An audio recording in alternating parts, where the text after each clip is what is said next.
Standing by, just going to confirm broadcast is live. All right. Aloha, and thank you everyone so much for joining in for another Paradigm Shift Central Dream Discussion Circle. My name is Brendon, and super excited to be here once again with some of the members here in our community to be able to dive deep into the discussion of dreams, dream practices, dream experiences, dream theories, all of those cool things. So for today's event, we have a small group with us here at the moment. I'll just bring you guys up on camera in the next second. We've got myself, we've got Jen, we've got Gwen, and also Johnny, who is here with us as well. So we'll get right into things and just kind of start off the discussion. Not exactly sure how long we're going to be going for today. Like I said, Lacey is going to hopefully be joining us a little bit later into the event. She's really more of like kind of like the dream expert in terms of things. I'll share a little bit of my own experience, and then we'll kind of also go around the group and just share a little bit about what some of our own experiences are with dreams, where practice is currently at, as well as any dream stories, dream theories, and dream experiences as well. So yeah, so with that said, thank you again, everyone, so much for joining. Thank you to those of you involved with the Paradigm Shift Central community. Not exactly sure like what the schedule for our dream class will look like, or dream discussion circle will look like in the future, but nonetheless, we like to do these every at least a couple months, if not sooner. And if I'm not facilitating these in the future, then you'll be able to find some of the other creators in the community who will be facilitating them as well. So you can check out more of the events at paradigmshiftcentral.com and find us on Spotify at Paradigm Shift Radio. And special shout out to River, who is helping produce this episode. So with that said, just in terms of like sharing a little bit, we'll go around the circle, share a little bit about where our dream practices are, and again, the intention of the space. For me, the intention of a space like this, like we've done dream discussion circles like many times within the Paradigm Shift Central community. First one we did was like going back to like 2015. And again, you know, like even when I was like first starting out, like not even when I was first starting, but one of like the major kind of like chapters within my spiritual journey was when I went to like a lecture all about like lucid dreaming and astral projection. And for me, that was like such a big like period of just having those aha moments, to be able to hear people just explicitly explain the idea that we are multidimensional beings. And so for me, dreaming is one of the most immediate ways to be able to tap into that, to tap into it through direct experience. And again, and just be able to tap into it through the shared documentation of our collective experiences as well. So for me currently, and this is where, you know, like even facilitating this discussion, like I like doing these discussions because it helps bring me back to the practice. Because I can say that as again, like a new father, and just kind of like with everything else. 1 second. Just with everything else on our schedule, dreaming for me, like it's been weird because like I feel quite distant from my dreaming practice, and I like to be able to again, you know, just like bring more attention to it in terms of recording my dreams. But right now, my recall, like in the past week, I also was recovering from COVID, so there was some interesting kind of like dream experiences there. But even still, like my recall is probably maybe like a 2, if that. And then like my like in writing down my dreams, I've been trying to get back into it, but even that I would say is like maybe like a 2 or a 3. So for me, it's something that, you know, just being able to surround myself with other people who are also working on the practice is super important for me. And I know that there's a lot of potential in me as a dreamer, but at the same time right now it's just being able to again kind of like prioritize the other things in my life, and then at certain times, sometimes unfortunately dreaming kind of gets put to the wayside, but nonetheless it hasn't devalued my appreciation for it as a passion. So I'm hoping that as I kind of navigate things more as a father and everything like that, that just being able to bring more attention to the dream practice is something I'll have more time for as well. So we'll go around the circle a little bit and we'll share, give people a chance to just kind of share, you know, like how's everyone, what's your relationship like with dream practices? And also, I know, buddy, on a scale of like 1 to 10, like where is your dream, where is your dream like recall currently, like give or take, in terms of remembering your dreams as well as even just like writing down your dreams. So with that said, we'll go around the circle, and then again, if anybody has any like dream stories you guys want to share, as well as dream theories, you know, like just talking about like what are dreams is always a fascinating topic for us to be able to go back to help us gain an understanding of it. So who would like to be able to go first? And we'll just kind of like go around the circle, and then we'll kind of again just kind of hopscotch from there. All right, so we'll pass over to Johnny. Johnny, thank you so much. I'm glad you're able to join in. And yeah, with that said, welcome to Dream Discussion Circle, and we'll pass the talking stick over to you. So what's your relationship like with dreams, et cetera, et cetera? Go ahead, Johnny. Okay, so recently, and when I say recently, I mean like in the past like 3-4 weeks, I haven't really been doing any dream practicing. It's kind of, you know, like you said, my passion for it never leaves, you know what I mean? But depending on what I have going on, is whether I can, or how much I can pay attention to it or not. But I will tell you some of the things that I do to implement dream practice into my spiritual journey. So number one is a dream journal. I have a dream journal that whenever I wake up from a dream, okay, so I know generally it's hard to remember some of your dreams, right? So whenever you do remember a dream, I kind of see that as a sign of it being very, very important. You know what I mean? So I have a dream journal, a whole journal put aside where I write down a dream. If one, I remember it, or two, you know, it's just like, it's very detailed or whatever the case. And it's kind of crazy how fast you'll forget your dream once you are woken up, you know what I mean? But I think dreaming has a lot to do with our multidimensionality. And so the dream journal is like, you know, a necessary thing for me. Number two, as far as your dream recall, I know that you have to, like, dreaming is done better when you set intentions. So before you go to sleep, right? Before I go to sleep, I, you know, whisper to myself, my higher self, whatever you want to call it. And I'll say, you know, like, I'm going to remember my dream, or I'll say I'm going to enter the spirit realm. I'll put some sort of intention there, which I'll bring this over to like a dream theory of mine. I think when you dream, it can be like a number of things, right? It can either be like a past life memory. You can either be in the actual spirit realm where your spirit body is separate from your physical body. You can be just lucid dreaming, which I guess would kind of be like in your mind. Those are the dreams where you seem to have control over a lot of things. If you say something, it just happens. Yeah, I think those are the three: past life, spirit realm, lucid dream, or a message. You could be receiving a message, and obviously dream messages are very difficult to interpret. For that, I've read a book called like the Dream Bible, and it's basically just a culmination of things you can potentially see in your dreams and what they might mean. I think this kind of like these meanings though are just based off like the human collective and what other people see in their dream, and kind of the meanings that they like tie those two. So my dream recall has actually been a really good lately. It really has. But it's been like lucid dreaming. So lately I've been dreaming and I've just been able to kind of like say something or do something, and it just happens like in the dream. A couple weeks ago, I was working with an herb. I've only used it maybe like 2, I think, or 3 times. It's an herb that comes from Africa. It's called Entrada reedi, and it's a dream herb. And basically, you start off with like a half gram of it, and you put it in some tea. So I've been using it with what's the name of that tea?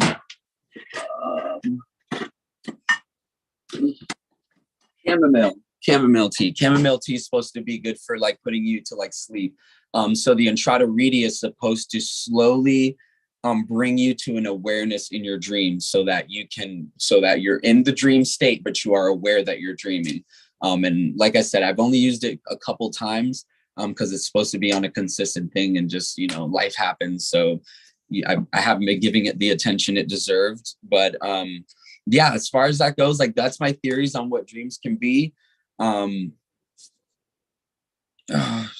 Sorry, I was getting a call. I don't know if it paused. But that's my theories as far as like what I think, you know, dreams could be. And just the journal and the intention, I feel like, are the things that help me out the most. You know what I mean? Because the intention is everything, dude. Intention is everything, for sure. That's awesome. Thank you, Johnny, for sharing. And so you were saying like recently that you've had a few lucid dreams. Is that what you were saying? Yeah, I had a dream the other day that like so I was in a place that was very similar to Earth, and it's just like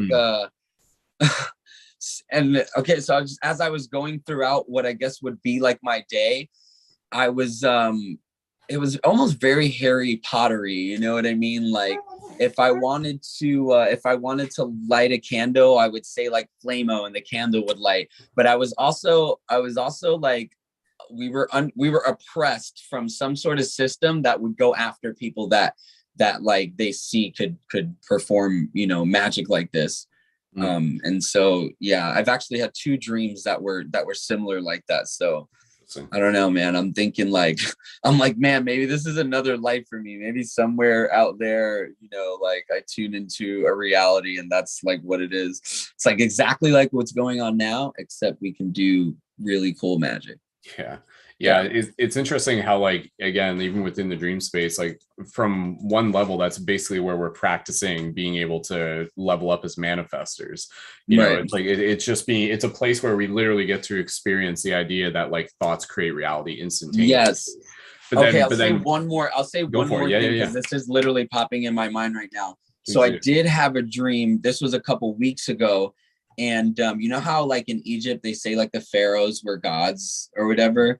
And like it was really big to prepare you for like the afterlife and stuff. So I had a dream where basically I was being explained to me that like these, like, let's say take a pharaoh, for example, and many like Egyptians or whatever, right?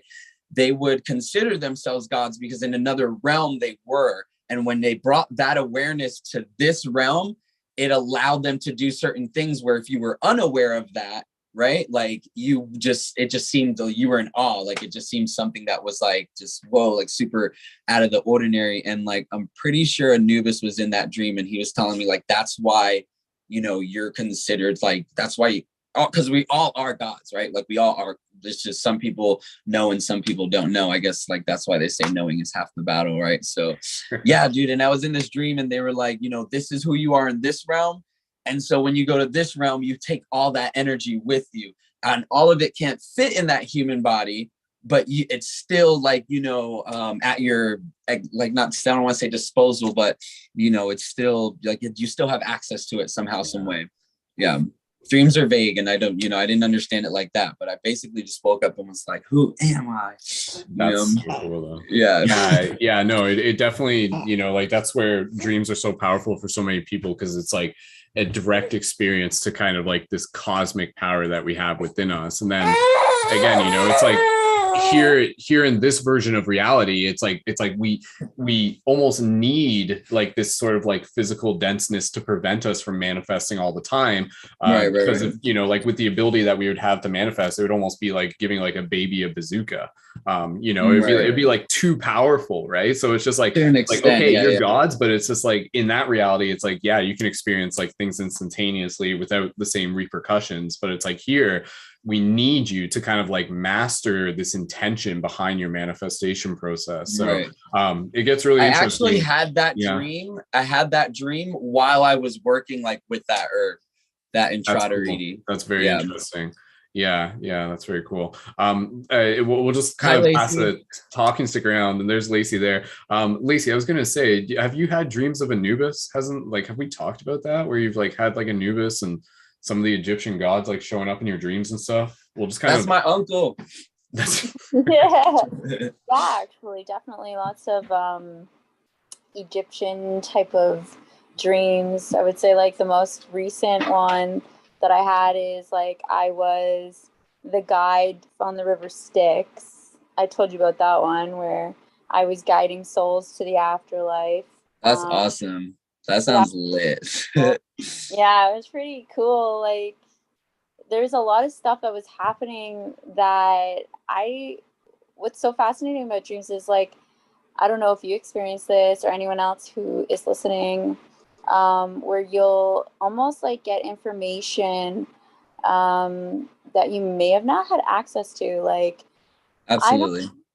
I'm not super like versed in like Egyptian mythology. Like I know obviously stuff, but like the really cool part was when I was in that dream and I was guiding people to the afterlife, there were like alligators or like crocodiles like in the water, and I didn't realize that they actually worship them. And that's a dream meaning right there. Like when when you see alligators in your dreams, it's basically like, so there's a thing, right? Whether you see them and they're chill or whether they're angry and they're trying to like bite you or whatever, right? So was it one of those? They were mostly just observing us. Okay. Because it means like, you know, you're supposed to keep an eye on like the people that are around you, you know, like there's like I don't want to say it, like just someone maybe either being dishonest, trying to fool you or something like that. Like, yeah, when you see an alligator in your dream. Yeah. And like their presence wasn't, I wouldn't say menacing, but it was like intimidating. Right? I was like, yeah. And I think they're just doing their thing. Yeah. They were just doing their thing. Yeah. But I have, Brendon, I've dreamt of all sorts of different cultural backgrounds, you know, obviously. Yeah, that's interesting. Yeah. Amet is the deity for the crocodiles. Yeah. That's right. Yeah. That's cool. Yeah. I mean, we're shaking her head on that one. So we can we can pass the talking stick around some more. I'd love to hear. Yeah, I'll mute myself. From Jen and Gwen as well. Nice to meet you, Lacey. Thank you, Johnny. Again, thank you, Lacey. Gwen or Jen, did either of you want to share just a little bit about what your experiences are with dreams in general and currently as well? If you'd like to share, feel free. And whoever. Sure, I'll go ahead. Okay, sure. Go ahead, Jen. And then Gwen, you can go after that. I'm on here. I used to be a very vivid dreamer all of my life, up until about 5 years ago, when that's the best time frame I can put on it. Around 5, it could be, you know, plus or minus a couple of years. So you know, who knows? But anyway, I don't have great recall now. And so I've already gotten a lot of benefit out of this discussion, just realizing that even you guys, your dream recall waxes and wanes, that it's not like, you know, a steady progression.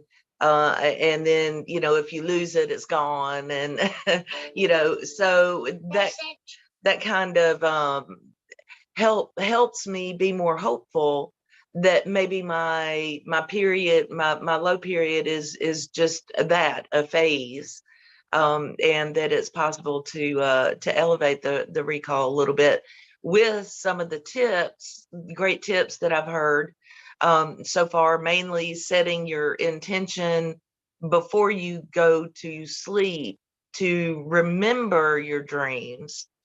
And then, of course, the dream journal. I do have a journal beside my bed, but it's never been written on because I have yet to remember them, but I don't do the intention setting.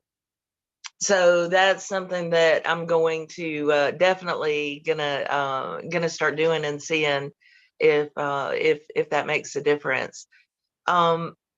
So anyway, I just am mainly here as a sponge to absorb information, and I appreciate everyone sharing such great tips. Before I pass it over to Gwen, though, before I stopped remembering my dreams, which, you know what, by the way, it just occurred to me that the time frame may be coincidental with when I had a stroke. I had a stroke about 5 years ago. So that's interesting. I've never quite connected that dot before. But anyway, before, when I did have good recall, I would have a recurring dream, and I never really had anybody that I could ask what that recurring dream might mean. So is it okay if I just briefly describe it and give me any impressions that you can? Yeah, definitely. So I just want to say, normally a reoccurring dream is like a past life memory. So you're supposed to pay attention to where you are, what time period it is, because it'll be significant to the life you're living now. Well, that's how I figured out my Egyptian incarnation. My bad, I'll mute myself. The circumstances would change, The best I could correlate it to was based on the amount of stress that I was under at the time. I would dream about tornadoes. First of all, it's a huge fear, or used to be a huge fear of mine. But the tornado sometimes it would be a white tornado way off in the distance, just kind of, going across the horizon. If my stress, it seemed like the tornado grew darker, larger, wider and closer to me based on the scale of stress that I was under. Like if I was under tremendous stress, I only got hit by the tornado maybe once or twice in my life. What was the stress related to, if I might interrupt and ask? Oh my God. Well, if you feel comfortable saying it, if not, that's totally cool. I would feel comfortable if I could remember what that particular stress was that I was going through at the time I got hit by the tornado. Gotcha. But most of it, I was a workaholic before I retired. And most of my stress was work related or, family related, just the typical kind of stressors. I don't have children, so that couldn't have been it. So it was mainly career, I think, and friend and family relationship. But anyway, is that common, I guess? It would be my first question, that kind of repetition or significance and that predictable variable pattern. I think the disaster thing is common. Definitely. Like people dream of disasters. I don't exactly know what it means, but I'm going to contact the starseed that I gave my dream Bible to and have her look that up, and I'll like make conclusions from there and stuff. And I have your thing. My bad, Spider-Man. No, it's all good, man. And anybody else, we can just chit chat for a bit and then we'll kind of keep going around the circle, just basic introductions. But I was going to say, like with dreams, it's always it's always interesting to keep in mind where it's like dreams excuse me, like dreams are a conversation, like they're a conversation between ourselves and our soul, our energy body. So I think it's important for us to, in the same way we, just kind of like observe how we're doing physically within our physical body when we wake up in the morning and be like, oh, like, maybe I've got like a rash that wasn't there before. Oh, I should probably pay attention to that and treat it. In the same way, like our dreams are kind of like an indicator for how the energy body speaks to the physical body through the form of symbolisms within our dreams. So it's like, if you're dealing with something that is carrying some sort of like heavy emotional weight, like I don't think it would be uncommon for that to appear within your dreams in a way that would also like represent either like some sort of like physical symbol of like something that's like looming on you in heaviness. Right. And I think like weather is actually a very interesting symbol that does commonly kind of correlate to different emotional patterns that we may be going to, where it's like, it's like, oh, you're feeling happy, it's a bright sunny day. You're feeling sad, it's a gloomy day, sort of thing. So it's like, as obvious as that sounds, sometimes the obviousness of it is, again, just kind of like the way to make sure that the message is there. So, if we are having these dreams where there's like something heavy looming in our dream, like those should be, at that point, I think as a practice for us as dreamers, we almost want to be our own kind of like doctors, where we're paying attention and we're just like, well, like what am I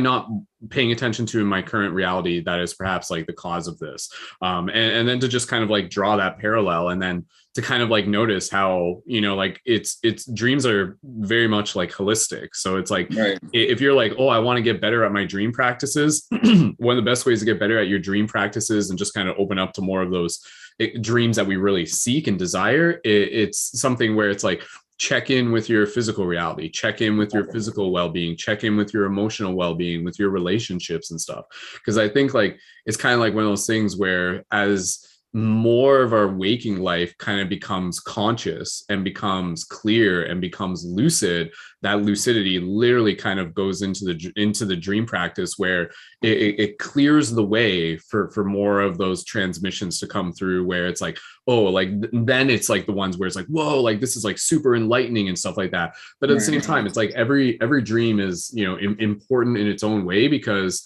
you know, in most cases it's like it's what you need right now, sort of thing. So it's like, be with the dream where you are. And then I think for us, it's just a matter of kind of like, you know, developing that natural curiosity about, well, what is this dream trying to tell me? And I think, again, you know, the best person to interpret your dreams is you. And I think a lot of it is intuitive. If you were to say like, well, what does it feel like it represents to me? And deep even down if you inside, guess it, yeah, even if you were to guess, it'd be like, oh, well, maybe it has something to do with the fact that there's like something going on at my work that I haven't fully dealt with, or there's like some forgiveness that I haven't fully gone through fully, or something like that. Lacey, I just wanted to pass it to you specifically. Does this make sense for you, or do you want to add in anything, and then we can pass it around, and Gwen and Johnny and as well, you guys can jump in. Yeah, for sure.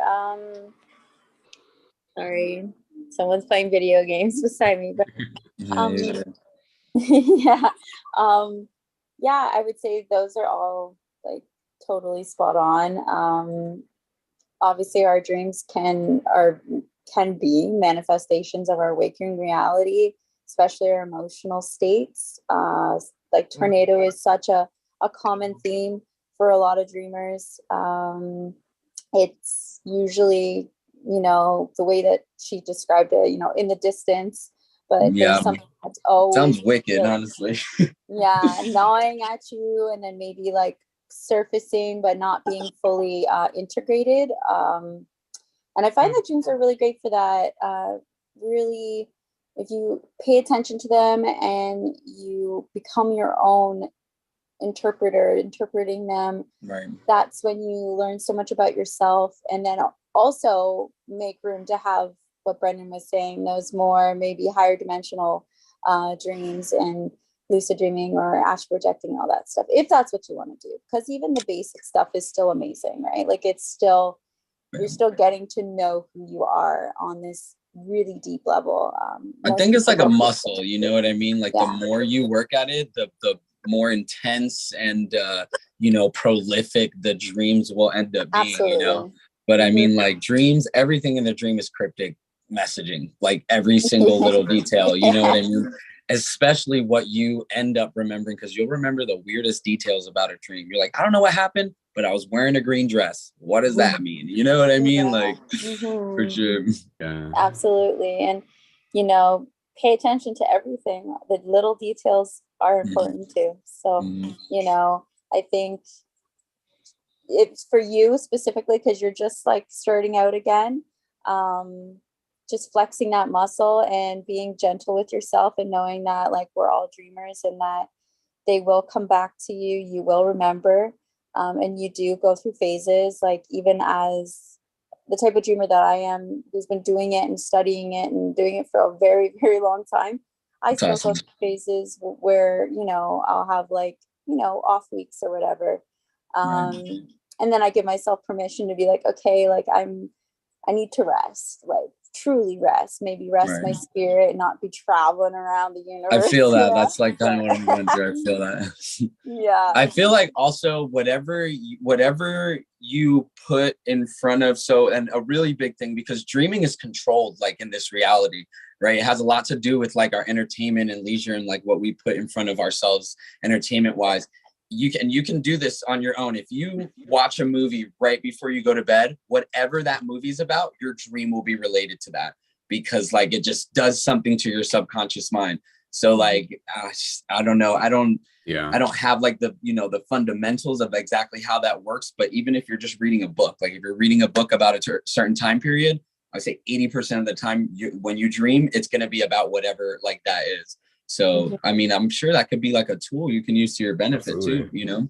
Yeah, it's like you can start kind of like picking and you think about it, watch an Egyptian movie and you'll have an Egyptian dream. You know what I mean? Like, Yeah, Yeah. like it's, like the dreams are, again, they're the landscape of our imagination. So what are we Yeah. populating our imagination with? So it's like, in the same way that can be used against us, that can also be used for us. And that's where even just surrounding ourselves with community and having these discussions is already kind of like firing off certain neurons and stuff like that.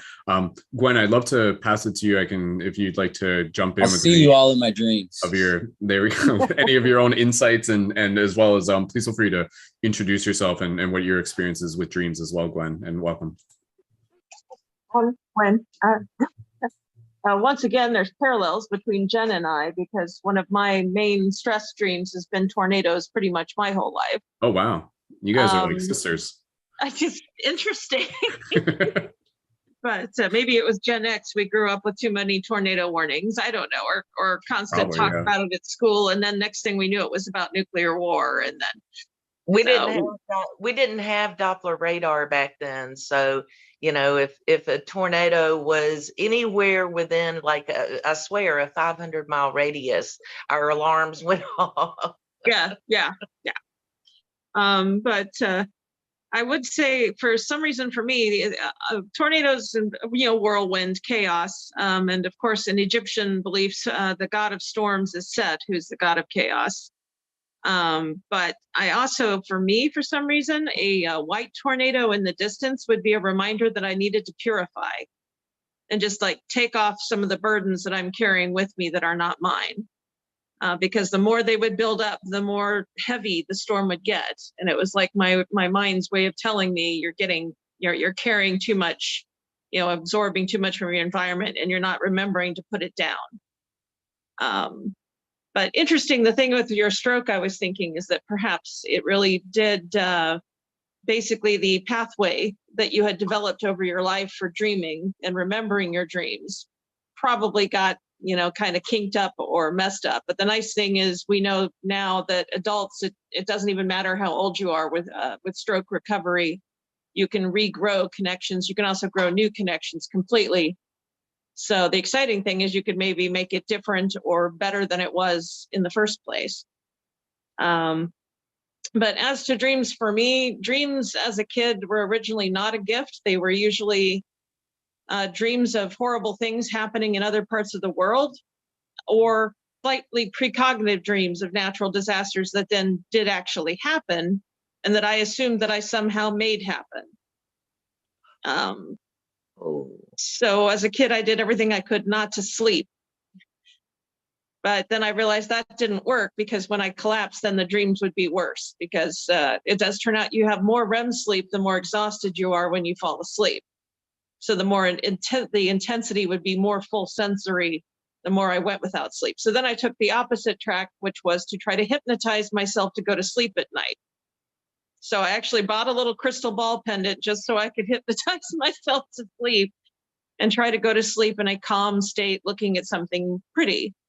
And over time, I got to where, when a dream seemed to be taking a route I didn't want it to go, I slowly learned to change it.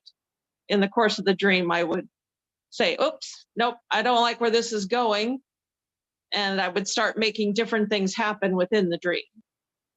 Usually it was only little things at first, but later on it became things like I'm falling, and so I suddenly can fly, which was really, really useful. Did you recognize that as lucid dreaming at the time? I didn't know what lucid dreaming was. There weren't any internet. Yeah. There wasn't an internet, and there weren't much in the way of books in Kansas available at the time. I didn't discover any books on the occult even until I was in high school. And even then, when you would look in the library, they were always gone. So I would get the titles based on the library and then go to bookstores until I could get them ordered for me and buy them. So back then, yeah, we couldn't just Google. So no, I did not recognize this as lucid dreaming until late teens, when a person who was a partial Native American, I don't know what all of his background was. He said he was bear totem. He was one of the good friends of my mother-in-law to be at the time, who was Wiccan. He helped me deal with PTSD, because after years of being able to lucid dream, I had a sexual assault that led to a lot of trauma and basically PTSD, and went back to not sleeping as much as possible. And every time I'd sleep, I'd have a reoccurring dream of the incident. And he noted that my fiance and I, when we dreamed together, could actually do things in our dreams together. We would meet up and dream in different forms, and then remember our dreams and tell each other, oh, I did this, and the other, well, yeah, I know you did that, and then you did this. And I'd go, how did you know that? And realized that we were dream sharing. And he decided he was going to use this to help me, the shaman guy, with my PTSD. So he got us together and had us go into my dream when I was younger as our spirit forms, our spirit animals. He was bear, and he was there to back us up. And we killed and ate the other guy's totem, the guy that assaulted me's totem in the dream. And I never have had that dream ever again. I won't say it cured all the trauma related to it, but it stopped the PTSD nightmares that I even had one waking while in college class. I started to doze off in class and started fighting the guy in my dream in class, which made everyone think I was on drugs. It did not go over well. But it showed that lucid dreaming can be used as a kind of a powerful healing system. And I'm wondering if some of the healing they're doing on PTSD with mushrooms is sort of a led lucid dream to deal with the trauma. I don't know, as I haven't had I've had some formal psychological treatment, but not for the PTSD beyond a doctor saying, wow, that's a neat way that you treated your PTSD. But right now, most of my dreams, I do usually remember key aspects. I don't always write them down. I find if it's hard for me to pick up the paper and wake up enough and write it down without losing it. So I often record things into my phone because I have a recorder I can just tap. My sleep app also records. So if I just talk and start talking as I'm waking up before I'm fully awake, it will record my sleep talking. And I find that useful. And lately I've been dreaming of spiders and snakes biting my left foot. But I don't know what that one means. Maybe John can give that an idea on that one. Or Lacey. Oh, and one jump back. Sobek is the main crocodile deity in ancient Egypt. The Amit has aspects of crocodile and hippo together, and is the one that eats your soul if you're judged as your heart being either too light or too heavy. That's right. Yeah. So I've had a snake bite me in my dream as well. And apparently it means like you've lost sight of something that you once held like important. So, like let's say you start a project and, you kind of lose sight of why you started that project. Cause I've had a snake bite me in the foot before too. That's so wild, dude. It literally woke me up like out of my dream. But yeah, it was, I don't know about the spider though. The spider. Yeah, it was a very persistent spider. And usually I have a good relationship with grandmother spider. I mean, in fact, I used to be allergic to spider bites as a kid, as an anaphylactic shock from them. And then I got bit by a brown recluse, didn't have anaphylactic shock from it, just had to get treatment for that wound. And then after that, I had a dream where grandmother spider came and visited me. And ever since then, anytime I get a spider bite, I just get a little itchy lump. So I don't know that she did that. It's hard to say because supposedly your allergies can change through the years. Right. But the timing of it, I got bit by a spider the next day after the dream and expected that I was going to have to freak out because I did not have an EpiPen at the time. I had no health insurance. And I was like, great, I'm going to have to go to the hospital. It's going to be this big bill. And then all I got was an itchy lump. So that was no big deal. But other than that, setting intention, I would tell Jen and other people that we have so much at our disposal now. If you use any sort of ASMR videos on YouTube, now I always recommend checking it out when you're awake first to make sure that you actually agree with anything they say or do before you fall asleep to it. I'm working on making my own. Mood, you can even just do the ones that are ambiance videos of anything that interests you. I mean, they have Harry Potter, they have Avengers, I've used Doctor Who ones because I've always been a Doctor Who fan since 6th grade. And I find that those will often put me into a dream that's mostly entertainment. And that's like where I get most of my I don't have a lot of resources or time to be able to take a vacation. So my vacations are my dream vacations and going and traveling to different worlds in my dreams. And I find that using those little resources, if you're having trouble getting into a dream or remembering any dream, they will lay down just enough stuff that it might not be exactly what it lays down, but you'll often recognize elements in the dreams you had that are related to what you were listening to. So they don't necessarily like dictate your dream to you, but they can be a useful tool to put you into a mindset. So if you wanted to be in a healing mindset, you listen to something about healing. There's lots of ASMR healings. There's actual Reiki healing sessions online. So anyway, that's just a suggestion as a useful tool, but I'll hush now. Hey, so I gotta go, guys, but this was fun, and I'll totally join some more of these. Do we do the dream discussion, like, what is this today? So it's every Thursday? We're the dream discussion circle, we're kind of like figuring out a new schedule, but we'll keep you in the loop, dude. All right, definitely. But it was nice to meet all of y'all, and we're all in the same chat, I'm assuming. So yes, definitely. I'll see y'all soon, all right? Later, thanks, Johnny. Journey well. Have a good one. Take care. Awesome. Jen, you got your mic open. Did you want to reply to something like Gwen was saying? I know I know Lacey just stepped away, but I was kind of curious to just kind of like dive into a little bit of like the healing potential behind dreams as well. But go ahead, Jen, you can jump in with anything you'd like to hit upon.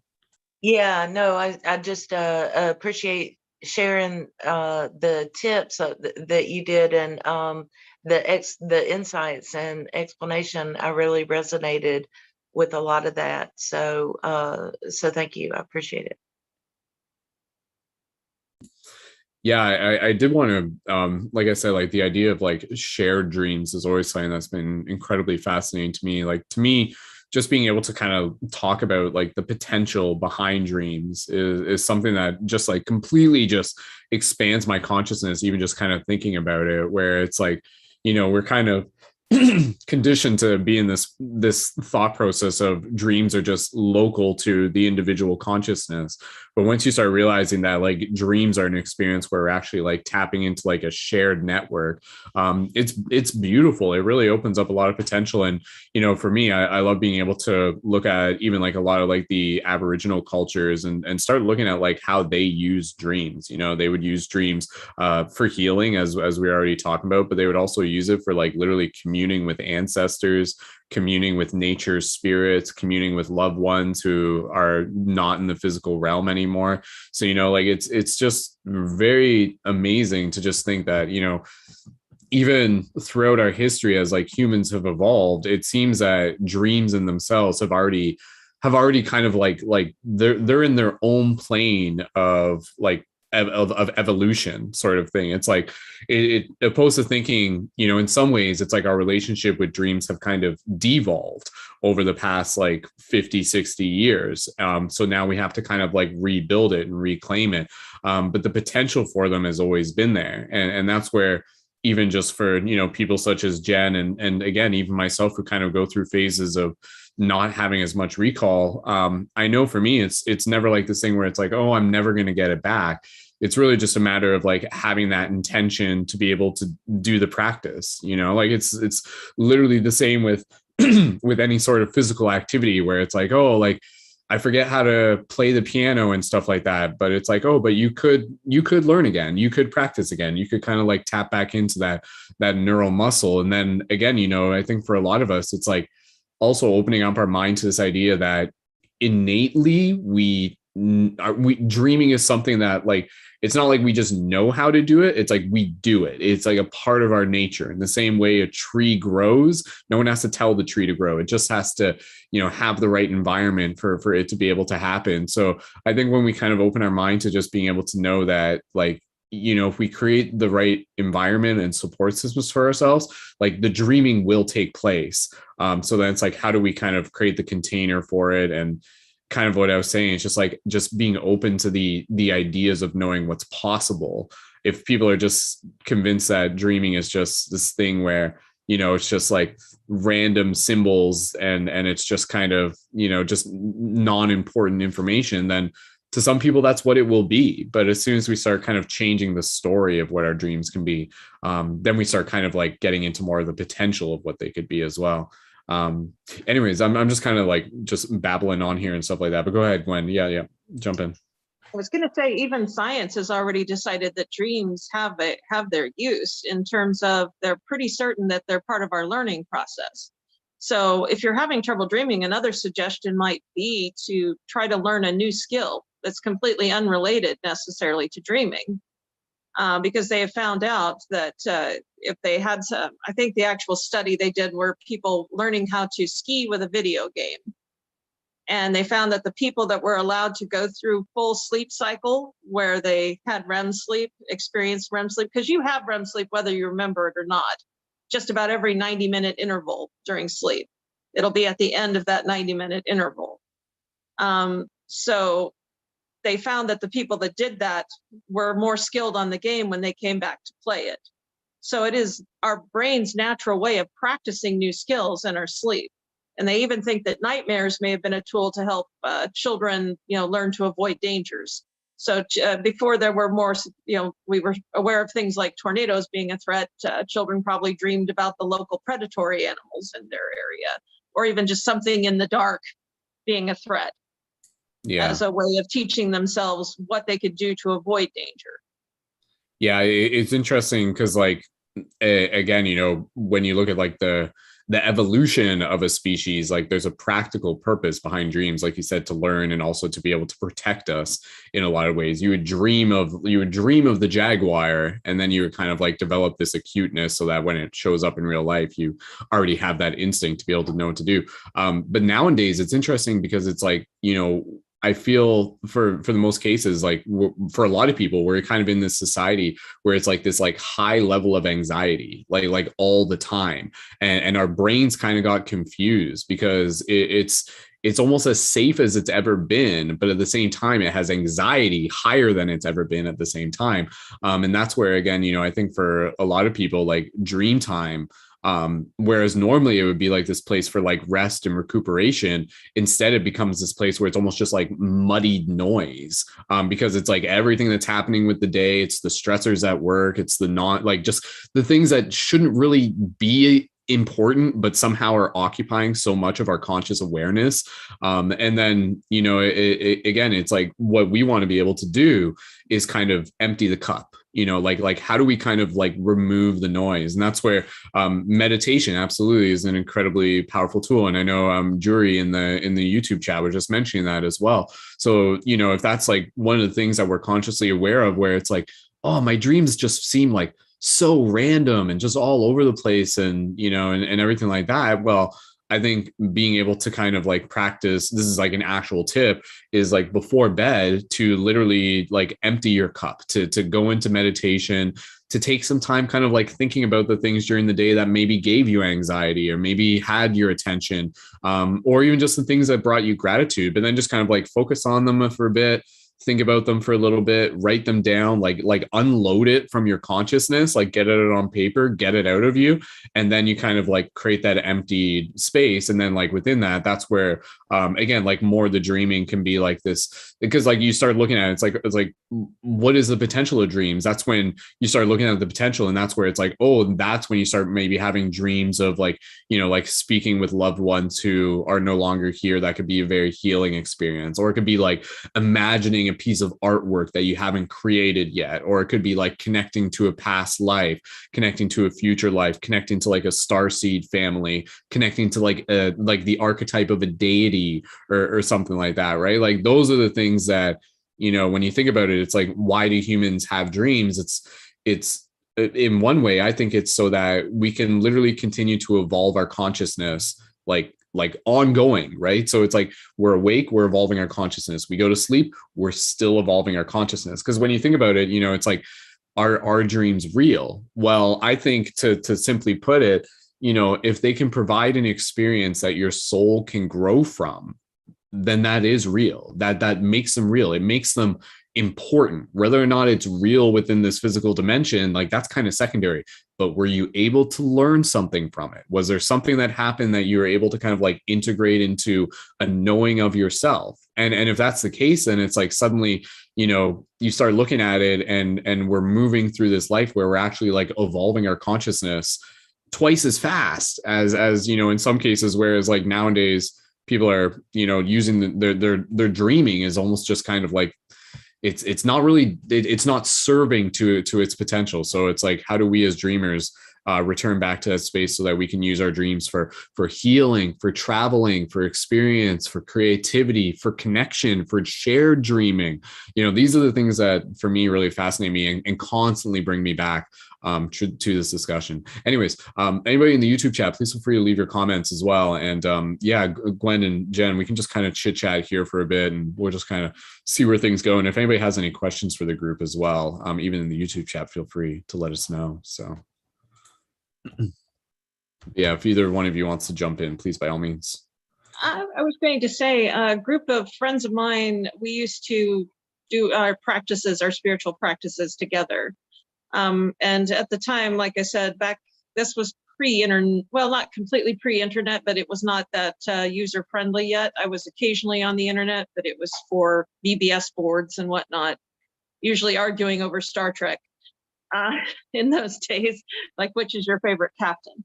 But in terms of dreaming, we felt like we were more vulnerable in our dreams than other times, and we were dealing with some kind of darkness. I still to this day do not know if it was an internal darkness coming back at us that we thought was outside or if it was an outside source. That's something I would like to find other people that have practiced through the years and see if they've ever had something show up. And this isn't really the discussion for it, except that it did sometimes show up in dreams. And the basic description was what we called the nameless, faceless. And it would attack you, but it would also try to tempt you to become more and more aggressive and to be more likely to attack than to defend as time went on, because you would become tired of being stepped on. Well, one of the things we did as a group is find a way to connect ourselves via a dream network, which we used stone pyramids that we put together and did a spell sort of practice. Hard to say what tradition. It was a mishmash of what felt right and stuff that we found in books. But we brought our pyramids together. We basically connected them. We reaffirmed our connection with each other. And the stones were in our room where we slept. And we got to the point where we could feel if one of us was being attacked in dream and respond as a group to protect them. It became, after many years, it became no longer necessary for me because I can just ask deity and spirit to keep it away from me and it won't bother me anymore, so to speak. Yeah. It's still out there, whatever it is, whether it was an internal darkness or something else. Like I said, I don't know. But I was one of the first to kind of drop out of this as a group where we would meet together to fight the darkness because it made us feel important. And we referred to ourselves as guardians and whatnot as a result. Not saying we weren't, I still don't know. I just question over time, because I do know that when I finally started just accepting that it was okay to ask for help from the divine instead of just stand on my own, because there are things out there that are bigger than me, whether they are gods or whatever you want to call them, that are bigger and more experienced than me. So it was like I learned to think of myself as their child. And of course, my children, even though my children are adults, they can still count on me to back them up and come help them anytime I possibly can. So I kind of started looking at it that way. And when I accepted help from the divine, this could no longer get to me. It did come in my dreams a few times and scream at me from outside of a golden shields that I was no longer playing the game, whatever this game was that we were playing. But I ended up exiting that and sort of exiting our dream network over time as a result, because others stayed in it longer and it seemed to bring darker and darker things into people's lives. Now I'm still friends with some of these folk and they're fine now. They've moved on from it. It no longer affects them directly for whatever reason. We all found our own paths out of it and our own like little paths of enlightenment as a result. But it's something that I think people might want to experiment with really close groups, not the playing with the darkness. I don't recommend that, but finding focuses and way to, if you need a physical focus, it can be helpful to connect and dream with others that you love. Now, probably you will find that you'll connect with dreams with your young one as he grows, that he'll tell you about, and you'll both find out that you're interacting in dream. But Absolutely. But if you ever have an instance where someone either needs protection or healing, either you can make focuses that people can wear, or you can, there's all kinds of concepts to play with there that we kind of stumbled upon by accident trying to protect ourselves. And we've referred to ourselves as the Circle of the Eightfold Path, even though none of us knew anything about Buddhism at the time, nor knew that that was the name of anything in Buddhism. Oh, wow. That's very, So, what was the general age? Like, I was teenagers? late teens through teens. mid-20s. Yeah, it's fascinating because I mean, like, even just you telling me that, it sounds like it's like almost like the story for like a new TV show of just like, it sounds like science fiction in some cases. It's Yeah. like, oh, these like group of like young teenagers get together and they're like battling like dark entities in the dream space and stuff like that. But that is a part of this human experience. And again, it's interesting because like you start getting in, with dreams, it's like, oh, dreams are fascinating and dreams are joyful and dreams are healing and stuff like that. But it's like dreams are also a challenge. They are a place of transformation. They are the crucible. So they are a place where the shadow is illuminated. And so it's interesting because just hearing from your experience, and this is something that I can't really speak too much from my own direct experience, but I know other people who have spoken about it, where yes, like within dreams, there is the idea that, like there's kind of like projections of our own internal characters, our archetypes and our shadows.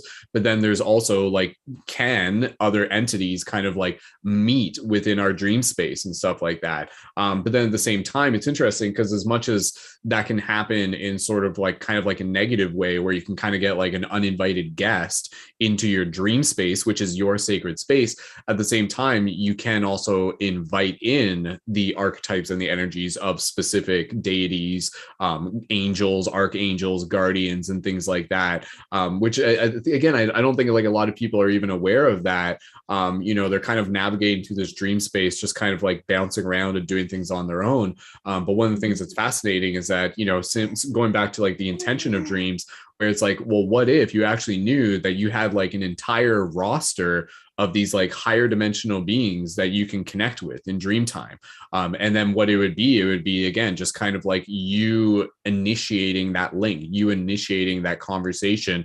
And that's kind of the thing that, from my understanding, is that, if any of these entities, they don't just like come into your, like the good ones, the benevolent ones, they don't just come into your dream space. You always have to invite them. You have to invite them. It's yes. literally, so it's up to us. Like they'll sit and be like, we're ready. Like if you need us, we're ready. So I mean, at the same time, it's like, you don't have to wait until you're fighting some sort of like symbolic dark energy or something like that. But, even for your own practice, if you want to, before falling asleep, you can kind of open up your heart space and kind of like find a specific deity or angel that you resonate with, and kind of say like, hey, like, it's like, I'm open to being able to connect and receive, show me what I need to see within my dream space tonight, and if you're coming from that place of love and pure intention, and even a little bit of curiosity, you can almost approach it kind of like an experiment. And they're teachers, and they want to kind of, and we're students, so like they want to kind of like mentor us and everything.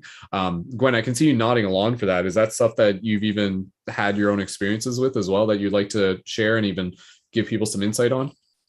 Well, after becoming a Reiki practitioner for some years, I actually had a teacher for years in the physical realm. And then when he and I are still friends, but I had to move far away and we don't get to have the kind of discussions we used to.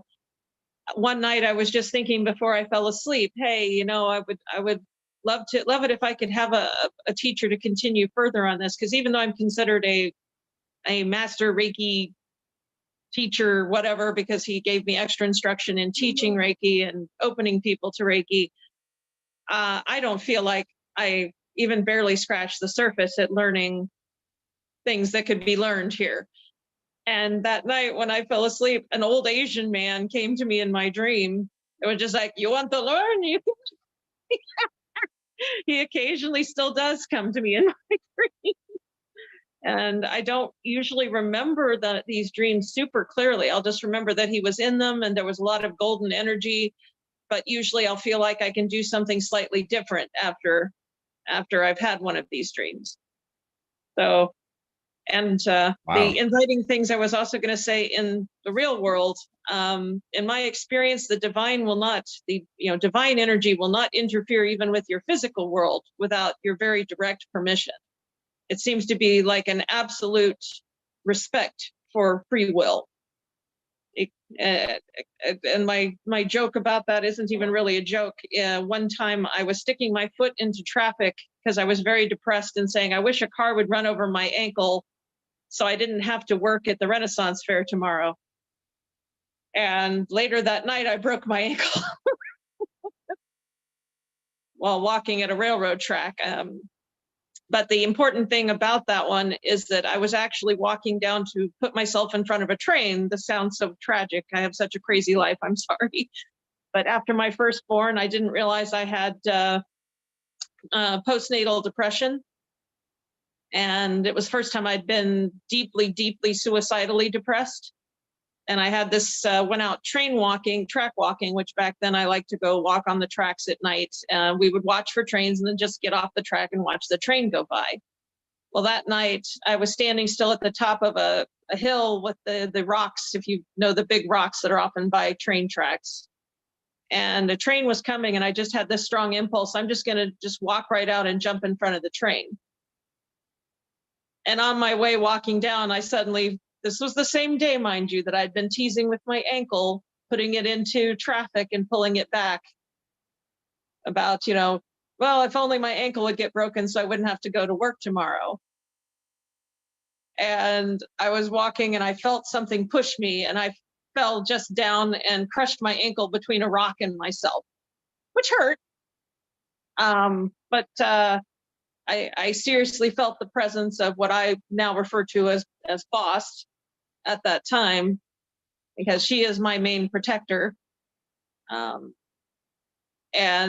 so it's just this, it's hard to describe, but it's that I totally felt both the joking, be careful what you ask for, you just might get it. But at the same point in time, I was like, why would she interfere with me killing myself? Lots of people kill themselves and gods don't stop them. I just want to, Jen, thank you so much. Jen's just on her way out. Oh, she just left. Bye, Jen. We love you. Sorry. No, sorry. Yeah, I didn't know she was going. That's all right. That's all right. Talking too long.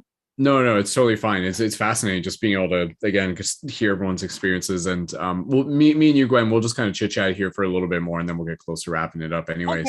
Okay. If anybody had any questions from the chat, please feel free to let us know. There was a question in the chat from Jury who says, is dimensional travel possible within Dream World? Again, it's interesting just the way how we kind of like phrase that question, because again, the question is dimensional travel possible within Dream World? I would say that, like dreaming is nothing other than dimensional travel, so to speak. Like literally, like the practice of dreaming is going into another dimensional state. It's going into a state where we're occupying one of our energy bodies, because we have like multiple, again, this physical body is just one of these bodies, but then we kind of have like, the people will refer to them as like, again, like the mental body, the astral body, and you kind of have like these many different bodies that are designed to be able to travel through these dimensional spaces. And in these dimensional spaces, again, we experience like different properties, different physicality, time isn't quite the same and everything like that. So, I mean, just knowing that, within dreaming, it's a chance for us to be able to practice dimensional travel. It becomes very interesting, because I think, when we don't have intention, it's interesting because it's like, what's steering us within dream time? And to me, that always became fascinating, because I feel like there's always this like higher consciousness that's kind of like directing us, kind of in the similar way that we experience within waking life, even within kind of what you were talking about, like with your ankle and stuff like that, where, when we kind of are aware of the fact that there's like this other kind of energy that's moving through things, that's when we start finding ourselves aligning to synchronicities and things like that, and finding our place at the right place at the right time. So within dream time, it's interesting because it's like when we aren't consciously with our hands at the wheel, it still seems that there's like still something steering the vehicle, and at the same time, I think we can put a lot of faith in that. We can kind of like surrender ourselves to that, where we can enter into dream space and we can open up our hearts and empty our cup and set that intention, kind of like take me where I need to go tonight within the dream space. But then at the same time, equally so, we can develop that ability so that we can consciously begin to steer our way through the dimensional travel. And this is when you start getting into more of like the conscious, the lucid dreaming as well, where you can literally will yourself from one location to an next, like within dream time. And the idea that for me that's fascinating within dream time is that and this is where I wish Lacey was here to talk about this, where you can actually go into like these like other dimensional realms that actually exist. Like other places, like cities, landscapes, stuff that you'll hear about, like even in like mythology and stuff. And again, and these can be like both like higher realms and lower realms. This is something that Lacey has talked about, where she's had experiences where she's had dreams where she would be in these like lower realms, and like how would she know it would be a lower realm? And it's just like an absence of light, this denseness, this darkness, this kind of heaviness, the mood, the setting, it looked like stuff out of like a horror movie and everything, the kind of like all these like shadow symbols within our subconscious and stuff. And then you got the higher dimensions where you get places where it's like nature is just like breathing itself through the structure of everything, and there's like these benevolent beings and their celebration and light and stuff. So it is really fascinating that, again, like here within this physical plane, we don't really get taught this a lot, but it's like this is just one dimension, right? And so it's like every night when we go to sleep, we have this ability to consciously or unconsciously or super consciously begin exploring these other dimensional states. And then again, it's interesting because it's just like that's such a big part of our experience as a soul, and yet for many of us, we're not even remembering it. So that's where, for dream practice, the reason why I love being able to go back to the discussions is because, the reason for bringing more awareness to our dreams, beyond just the entertainment and the fascination of it, it's literally to be able to evolve our consciousness, to awaken to more of what it means to be a cosmic being, so to speak. But go ahead, go ahead. I'd love to even just kind of hear your thoughts about, like dimensional travel within dreams and how we can even, kind of explain that to people that may just be kind of new to a lot of the concept of dreaming and stuff, because no one really told us about this growing up, right? We kind of had to figure it out. Right? My first thought would be part of it, if you want to look at it as a practical training for what will happen after we no longer inhabit a physical body. I mean, that's Tibetan Book of the Dead talks all about that, right? If we wasted our opportunities too much, it might be a little harder to learn when we get to that state. I mean, sure, you might be able to have, I'm pretty sure you could still ask things to come help you and teach you. But it would probably be better to be able to do that from a place of wonder than terror. Because, I mean, certainly having mild paranormal type experiences with spirit definitely is more accessible when in dream. That's generally when I have had blessed dead come and visit me, as well as some of my less blessed dead family, but not necessarily family in spirit, but family in blood. And in terms of dimensional travel, I mean, I know I've been to many different worlds that would make great sci-fi and fantasy novels just in themselves trying to describe, but I would take too long to try to describe too many of them. But there are also ones that seem to be sort of that go into different cultures. There's always been sort of a type of library that it seems like many people have been able to access with all kinds of different information, both on the physical world and the spiritual worlds. And that library seems to cross into different dimensions and different worlds in and of itself. So you may see it as one place, but at least in my experiences, it's a place that straddles all kinds of different levels of existence. And in a practical sense, you can use dream to travel what we would usually refer to as astrally, but you can do that within this world and see other people in this world and check on them. I mean, my own kids have woke up and seen me peeking at them before. And then like, Mom, would you not peek at me?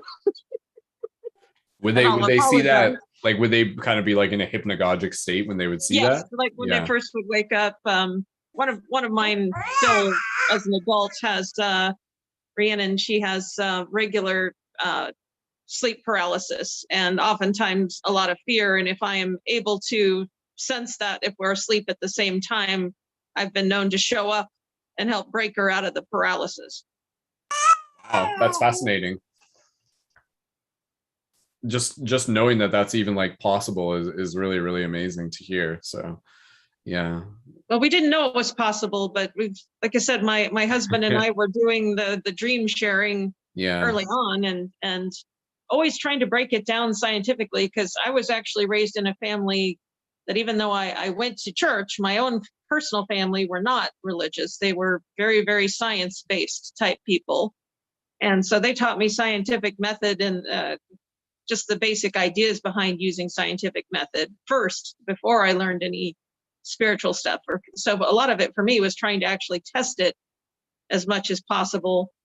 And then finding it surprising me regularly that it would come back with results that I couldn't really explain.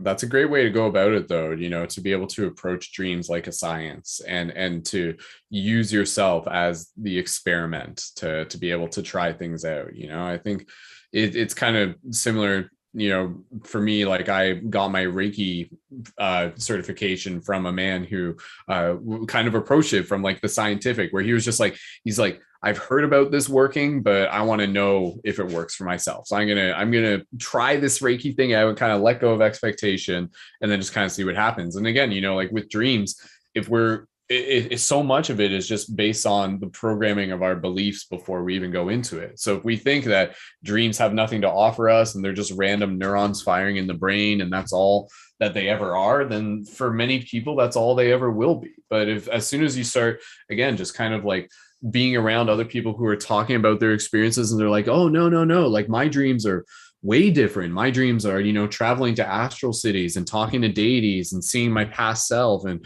talking to loved ones and, you know, like creating cities with my mind and traveling through portals and everything like that. Suddenly people are just like, wait a second, like that's on the menu. That's possible. Like, okay, now that I know that can happen for one person, it can happen for all of us. Right. So I think just knowing that reality even exists in the first place for a lot of people is very inspirational, because again, we don't talk about it enough. So that's why sharing our experiences and sharing our documented consciousness is so important, because it's testament to what's possible. So Gwen, I appreciate what you've been able to share in the circle tonight. And again, just being like a living library of what's possible over the years, you know? So yeah. Reminding me of my age. Thank you. No, I'm kidding. I don't.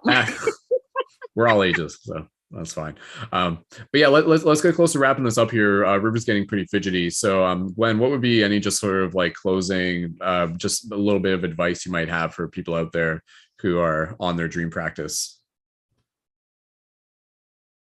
Could be the obvious things too. Probably both setting intention, doing basic relaxation exercises, even if you're not really deep into meditation. So breathing exercises, there's tons of different methods. You just have to find one that resonates with you, try them out. Some will make you feel silly, but whatever actually helps you relax, you can stick with that. I also would generally recommend, even if you're not religious or necessarily spiritual, just thinking of your space as clean and safe before you go to sleep. You know, just clear of any, which is a part of the reason for either the meditation or breathing exercises, to make a particular effort to drop any of the stresses of the day that you can, because those are going to tend to be in your dreams and then dominate your dreams, but may not help you gain rest or any healing or learning that you might otherwise be able to get. So just, you know, make it your space when you sleep. Yeah, Or I share it think with someone you love that you trust. That's also possible. that's also good. Yeah. Yeah. I think that's, for just that idea where it's like, how can I get better at dreaming? It's like, clean your room. Like step one, clean your room, So I absolutely, because it's like using, creating your space into a sacred space. It is incubating the ceremony, right? So if you're just kind of like sleeping and things are all over the place, it's like, hey, maybe that's the case. Maybe you'll clean it tomorrow. But to notice the difference where it's like, okay, like this is like a ceremony that I'm creating. And then again, kind of like, how can you make that ceremony even more meaningful to you? And I think in a lot of cases, that's where challenging yourself to not only meditate before bed, but to journal and also to turn off your phone, like a good, like 45 minutes before bed, if you're able to do that. Even try going to bed a little bit earlier, and then having a routine for when you wake up in the middle of the night, what that's going to look like. Just having some water nearby, not checking your phone in the middle of the night, having a way to be able to record your dream if that's a dream journal, or if you are using an electronic device, that's okay too. And then when you wake up in the morning, kind of like waking up in a very like meditative mindset where you're just thinking back on, what's one thing you can remember, and then you kind of like go backwards from there. And then it's like you'll notice how like one thought kind of connects to other thoughts, and it might get like a sensation or a smell or a vision or just something, and then it kind of compounds after that. And then you do that enough and you're developing the practice, you're developing the muscles, and then suddenly like what started off as a couple sentences becomes a paragraph, becomes a couple paragraphs, becomes pages of recall that you're having in the middle of the night. So there's hope there for everyone. And again, just kind of even just paying attention to just like what we're putting into our body on our daily basis, both in terms of our food, but also in terms of like energetically, in terms of the media that we're putting into our body, the people that we're surrounding ourselves, all those things make a difference as well. And even just like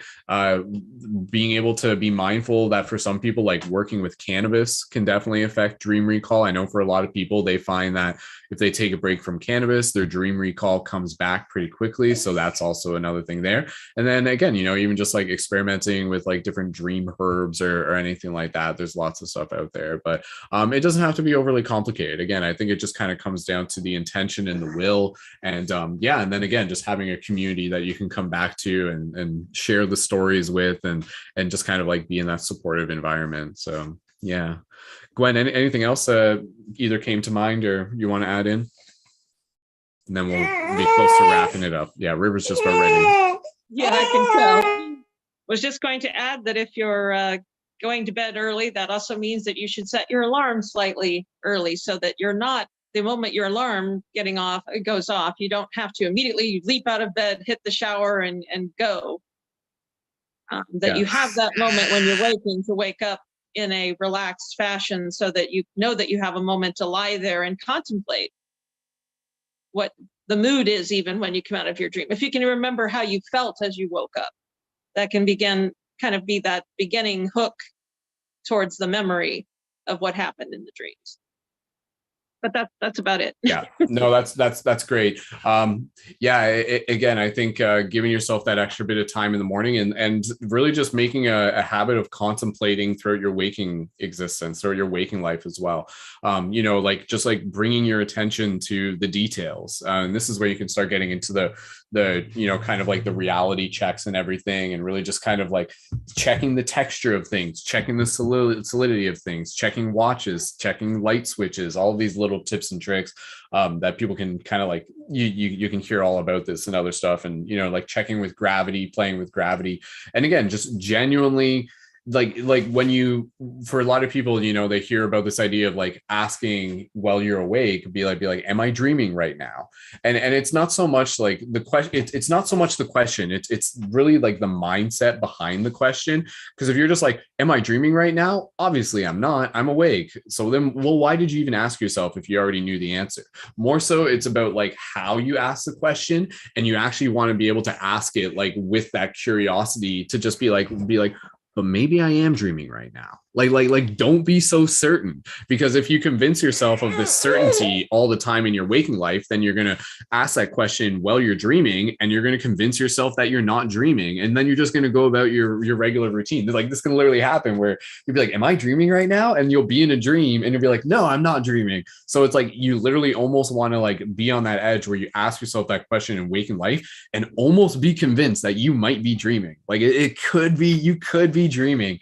And then just again kind of like bring in that curiosity, so that when you do ask yourself that question within the dream, the instinct to want to like test it, where it's like you're not just jumping to check if you're going to fall down, you're literally jumping with the intention to fly, you know? So it's like if you think you can fly, you will fly. But if there's like a molecule of doubt in your left toe that says, no, I'm not going to fly because I'm wide awake right now, you'll do that in a dream and you won't fly. So it's like really being able to kind of like observe. This is kind of like a more of an advanced practice, but observe where there may be any sort of like doubt, to be able to actualize these dream-like abilities, and then to be able to like practice letting that go, to the point where if you were to jump within this physical reality, that a part of you might almost feel as if it could fly away. And then if you can like get into that mindset when you do it in a dream, you're more likely to actually like have that experience where you'll again kind of like start to fly. So, but anyways, let's get ready to wrap this up. River, our executive producer here, he's ready to call it a night.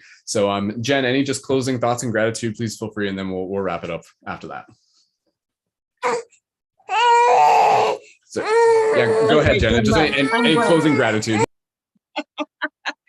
No, just thank you for having this tonight. This has been great. I've really enjoyed this. I've been feeling a little isolated these days. I wonder why.